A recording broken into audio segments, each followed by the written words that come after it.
Welcome to the James and Heather Show. I'm Heather Dawn. And I'm James Gay, and we're here dishing out sex, love, and relationship advice without all the sexual snobbery. You snob. I know, right? I know. Well, we have this really amazing guest today, Dawn Cartwright. Say hello. Hello, it's great to be here. Thanks for having me. Welcome. Yeah. Totally. And Dawn is like a Tantra expert. She is absolutely phenomenal. And, you know, James and I were practicing something for you. And so we wanted to know a little bit, like, I'm comfortable as a gay man. I'm comfortable more in, like, this position. Yeah, that's good. And so I was wondering, and we were wondering if this is a Tantra, me staring at his nipple. Work, or? I think this could work. Yeah? Does I it? think it could definitely All work. right. Awesome. I think We just have to look Can I into each pinch your other's nipple? eyes, sort of breathe a The little. thing is just to be yourself. Have fun. You're being yourself. So you can have a sense of humor and do Tantra. Absolutely. Oh, great. What a cute butt you have. Anyway, we were trying to think of it. We wanted to know, and I think most people, you and I were talking about this before we started shooting, you know, you say the word Tantra and people either go, oh, cult or sex positions. Right. And I'm sure that there's much more than that. Right. I think that's perfect because when people ask what is Tantra, and people ask a lot, and it's a great question, Right. usually there's a couple of things that they're thinking about, either what they hope Tantra is or what they're afraid it might be. Yeah. And just like you were saying, sometimes people are really hoping that it's an opportunity to experience what they know is possible in intimacy, but maybe haven't ever reached or achieved for themselves. Yeah. So people are hoping that Tantra is offering for them a chance to get closer, to feel more pleasure, to share more pleasure, and to have that spill over into their lives. Right. And I think one of the fears that people have, though, is Yeah. that they're going to get involved in Tantra and that it's going to be something crazy like what they've seen In the books, in the picture books. and in the reality show. Hey, Dawn teaching Tantra. You all need to do this by the end of the workshop. You know? Exactly. And so there's a feeling like I'll never be able to achieve that, or I'm going to have to become completely morally corrupt in order to experience Tantra. Interesting. And sometimes people kind of feel both. They're excited about it, but they're also Scared afraid. about it, yeah. And So what is Tantra then? Yeah. So Tantra is, and what I would like to do, well, actually, what I'd love to hear from the two of you, if you're up for a little bit, Yeah, totally. is what are some of the ideas you have about what Tantra is? Some of the hopes and Oh my dreams God, and she's putting us on the And spot. also some of the fears that you might have. What are some Totally. ideas that you have about it? Well, for me, I kind of think of it as, you know, slowing the process down, being more mindful, being more present, being more connected to the person or people that you're with in the moment of having sexual play. And so, like, looking into each other's eyes, like feeling the sensations, the connections, those kinds of things. I mean, again, I haven't been trained in this, so I don't know. But Wow, that's pretty great. yeah? Yeah. How about you? I would say for me, you know, I'm a yoga background, as you know, as most people know. And so for me, when I think about Tantra, and I've tried to actually talk, you know, partners that I've had over the years, long-term relationships, to do Tantra with me. And they get very unexcited when I say to them, now, by the way, it's not this picture book. You know, it's not you and I doing 1,000 different positions in bed. Right. I said, it's going to be a lot of sort of working with our breathing, developing what you said just a few moments ago where you were talking about intimacy. And that's something that really rung into my ear, because when I think about Tantra, I don't think about the mystical, what yoga has taught me, harnessing the prana and the life force and all the woo-woo stuff that I like as well, but I think of it more in terms of developing intimacy rather than just sexuality with a partner. And so for me, that's, I guess, what it would mean. My question to you, though, is that I know there are different types of Tantra, right? So what type do you do? Right. Well, and after she answers, like, what your perspective of what Tantra is, because we just talked about ours, but I don't know if it's accurate. Hitting you, touching me without permission. I love your perspectives, and they match my own. I feel that I teach Tantra. I teach Tantra as it has to do with intimacy and sexuality. And the reason I do that is because myself, many years ago, I started to have these experiences in sex where I seemed to get in touch with some kind of energy or some kind of experience that was impacting not only the pleasure I was having in bed, but it was sort of setting everything in my life on fire. Everything was going well. Oh, wow. So then I realized that sex has a certain sort of secret hidden superpower that we might not be aware of. And so I set off to learn as much as I could about the sexual aspects of Tantra. So I'm teaching the sexual aspects. There's also people who teach the meditative parts of Tantra, and people who are teaching more the supernatural parts of Tantra. But I'm focusing on sex and sexuality. Nice. And for me, I love what you shared about your perceptions of Tantra, because for me, what I feel is that Tantra is about intimacy, and how our intimacy, and all of us experience this in all of our relationships, that there are moments when we know that there's more of us that we could be bringing to the table. But we're afraid to. We're afraid we might lose the person that we're involved with. We're afraid that we might seem too needy, or we might seem like we're too demanding. And so we hold back. When we do that, we start to not only sort of push down who we are as lovers, but we actually start to create tension in our body, so that we're not as expressive and we don't experience as much pleasure in our sexuality. Now, why is pleasure important? Well, one of my teachers actually said to me that the pleasure we experience in sex, which is one of the great, let's face it. Yeah, exactly. Hopefully that's part of why we do it, like the main, if not goal of why we do it, Exactly. Gosh damn it, we have to have sex again. It's I don't want to orgasm again. Right? Who says that? Although, there's been a couple of times where you're rolling around in the hay and you're like, baby, I just need a break. I just need a break. Just give me, like, my whole body's like this. So I'm like, I can't walk. Great. Great. You're on fire already. In bed, we're sort of feeling like, we can feel our potential or in a relationship, but we're sort of afraid to live into it. Right. We're sort of afraid because often it means going into the unknown. Right. And being more, just a little more off-road. Well, there's a vulnerability to that, right? Where it's not just an act, it's an experience. Right? Absolutely. That we're both opening up to, hopefully. Right. At least one of us is, or hopefully both Right, of us. right. And that's a through good that, question. I got to remember that. we start to move into not only more extraordinary experiences and intimacy, but we start to share more and more of ourselves. We take those risks. We show up a little bit more. We ask for what we want. We take a risk, and often what we find is that our partner's on board. And if they're not, that's my question. What if they're not? Tantra is a wonderful way for us to start to meet those needs and then create an environment where our partner usually becomes interested at some point. Interesting. But it's also really, really, it gets really exciting and interesting, because people often ask me, do we both have to practice Tantra? And I say, it takes two to tango, but only one to Tantra. That's great. I love Two to that tango quote. and only one to Tantra. Is that yours? That's a good quote. So what I learned many years ago, I was dating this great stand-up comic from Philly, and he's like, yo, girl, let's get in bed. And he didn't know that I taught Tantra. He knew nothing about it. But there was one day as I was holding him and we were making love, and I got distracted at a meeting later in the day or something. And I just started to do some of the practices that I know, some that I'll share with you today. Without announcing it. Without announcing it. I just let myself sort of be with him more fully, right? And he goes, whoa, babe, what just happened? He's like, there's like space between the minutes or something, like something's happening And that's here. when she revealed, I'm a witch. Didn't I tell you? I'm sorry. I had a Wiccan. Yeah, so I just cursed you. we can, it's like when we focus on being ourselves and in a way that invites connection, typically it creates a mood that we start to mirror one another. We start to go to that place together. Well, we do have mirror neurons. When you're with somebody for a while, whether it's parents and kids or work people or you're in partnerships, the reason why couples start to dress together, you literally do start mirroring each other.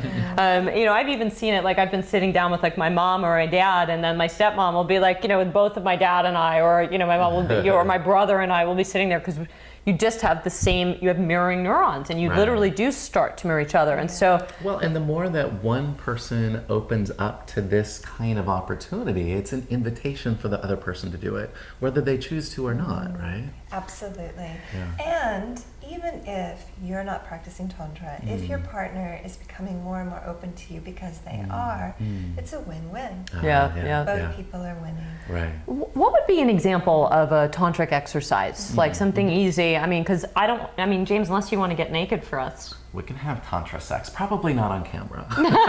We might have to be right back. Yeah. No, but in all seriousness, obviously it's not about getting naked. We actually just don't have enough time. Yeah. Right. It's not that we have to go off camera, we just don't have it. Honestly. Yeah. In all seriousness, though, you don't have to be naked to do Tantra exercises. Absolutely not. Tantra so that's another is myth. Something that can happen in a conversation. It can happen in an instant. It can happen in eye contact. So what I'd love the two of you to do, if you're game, is we'll try, and this is Sutra number 34. It's actually a Tantric Sutra from one of the great Tantric Number 34. texts, Nice. the Vijnana Bhairava Tantra. Okay. So I'm going to ask you first, turn toward each other. All right. Let's make sure we're on camera still. Yeah, Can I put my back towards you? you can. Okay. All right. She has such a cute back, doesn't she? So close your eyes. And I want you to just let go of anything you know about each other. Let yourself... There was that time he said, no. Yeah, let all of that go. Let yourself just feel your breathing, sense that there's someone in front of you, but this person's a mystery to you. Because we come into relationships, we think we know the person, and then we're just repeating the same habit over and over again. And through Tantra, we learn to make love for the first time with years of experience, because that always helps, every time. So first time, every time. So now I'm going to invite you to, the sutra is see for the first time a beautiful person. So you're going to open your eyes and let yourself see each other for the very first time. Oh, look at those green eyes. And the blue one.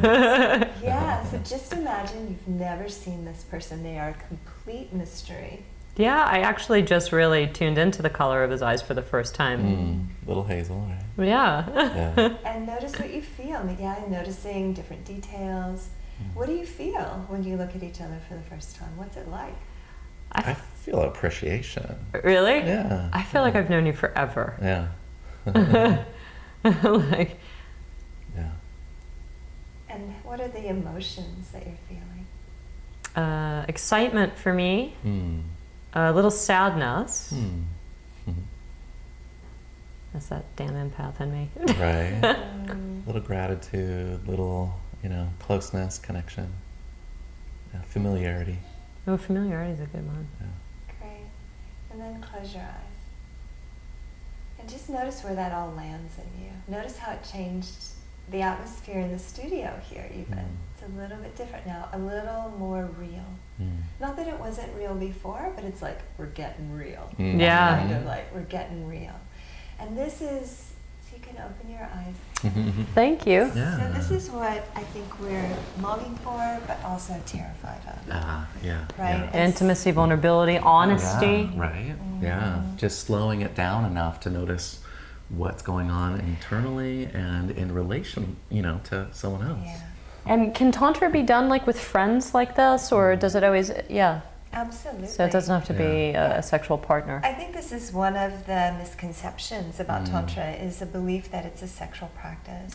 There are definitely sexual practices that are a part of Tantra, and ultimately it's about everything that we do. It's about intimacy in every experience that we have.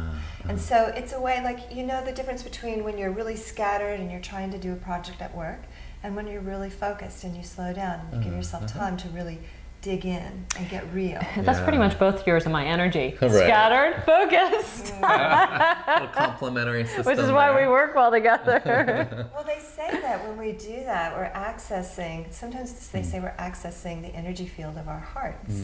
That we have this way of sensing each other before even words are spoken. I call it a language that we all know, but have forgotten how to speak. And Tantra is teaching us to access that that language Uh-huh. all the time. Right. And it's not about, this fear of being woo-woo or it being something that's out of bounds. I was in a meeting once years ago with the CFO of this huge company, and I was just doing sort of like what you're doing, letting myself see this person, really engage with him, not be distracted by 100 different things. Right. And this man got so excited in the meeting, he stood up, walked around the desk, hugged me. I was what was going on? Right. He was following the impulse of his desire in that moment. It was an invitation to be more human. And this is what Tantra is teaching us. It's not about being superhuman. We're already super as we are. Absolutely. It's accessing this incredible gift that we have inside of ourselves. And we all know it's there, but we don't really know how to access it. Right. So we get a bigger car, we go on a big vacation, we try to make more money, we do all these things that we hope are going to bring us into a deeper intimacy with ourselves and each other.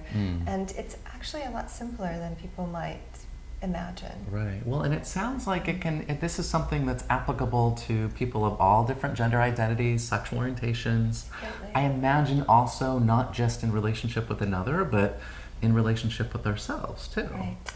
And I guess one more question for you before we, nip this Tantra, nip this Tantra in the butt instead of the bud.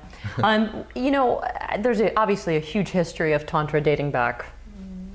But what do you think's been lost or gained? Because I think Tantra became popular here because of the Beatles, if I remember correctly, right? Bringing it over from India. What do you think's been lost or gained from like the mysticism of it to what we've done with it as Westerners? Well, I think that anytime something gets more press, it's a good thing, especially when it's something like Tantra. So I'm grateful for everything that's out there because it gets people's attention. Greater visibility that way, right? Greater access. Gets people more curious. And then if you're like me, you start to dive in and you dig and you see what's really there. I think what's missing today in Tantra and just in the world in general is commitment and dedication.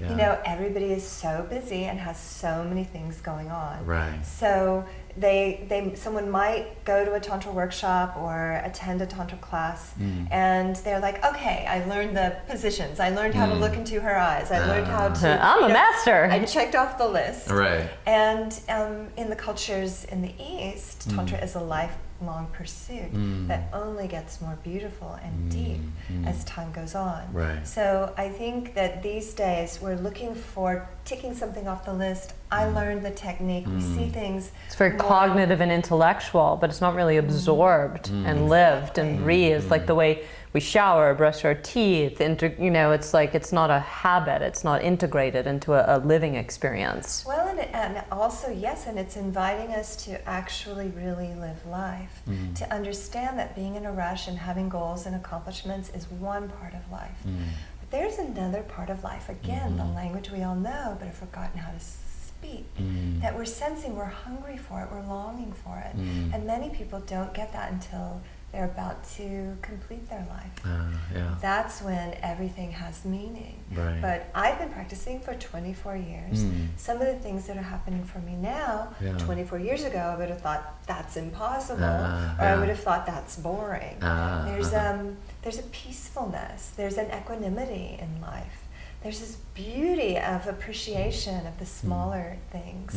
And there's also, I'll walk into a supermarket and there's a song on the radio and I have an orgasm. Like, seriously. Spontaneous orgasms? Yeah. You probably just sold benefit. like 20 seats in your workshop right now. I've heard of these breathing kind of orgasms too, right? Breathing, orgasms with breathing. There are thousands of people going click, click, click, click, dawn, dawn, dawn. What I'm discovering now, in my own practice even, is now that there are places that I've blocked to my own orgasm and pleasure. That when through Tantra we sort of learn how to go places that we've never gone before, maybe we're afraid to go in our relationships and also in sex.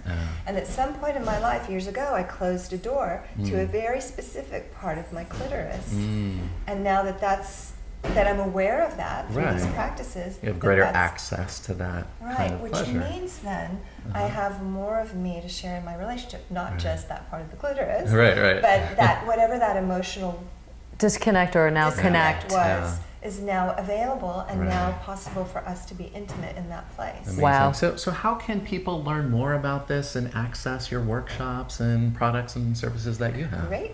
Well, I would love for people to check out Tantra and dive in. Yeah. They can go to my website, which is Uh-huh. doncartwright.com. Great. I've been I- there. It's beautiful. Yeah, it is. Thank you. It has lots of information and lots of Uh-huh. classes and things going on. Yeah. I'm teaching a 7-week class that starts May 26th, so that's coming up. In LA? Something I do regularly throughout the year. Oh, nice. Ooh, maybe we should do I it. know, I that'd was be just fun. thinking. I know. We have a great group. We've been doing it for 4 years. Some people have been there almost the whole time, and it's amazing. What night? What night of the week is Thursday it? nights. Oh, I can actually. Well, we can. Yeah. What was Over. it? Anyway, And we'll it's talk about Marina that. Del Yeah. Rey. All right.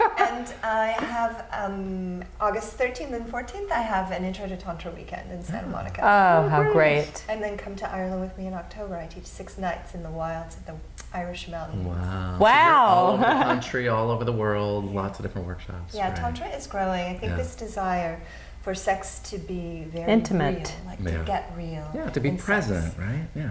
is ready, and to realize that we're not losing anything when we become more intimate. That pleasure actually it expands and grows. Right. You know, and frankly, you know, after reading all these articles about, you know, kids getting their sex education on pornography, this is a substantially better, Hello. healthier, Sounds like a lot healthier, more holistic sex education. Self-esteem and boosting. expansion And this Better. one doesn't need surgery. There you go, right? Hey, thank you so much for joining Yes, us. It thank was you for really being great here. having you. Thanks for having me. And I'm Heather Donna, and we're the James and Heather Show, and you can find us at thejamesandheathershow.com. Yes, and listen to our radio show. If you go to our website as well, you can link up to Getting that it as on? well. Yes. Getting it on. Have a good one. Bye-bye.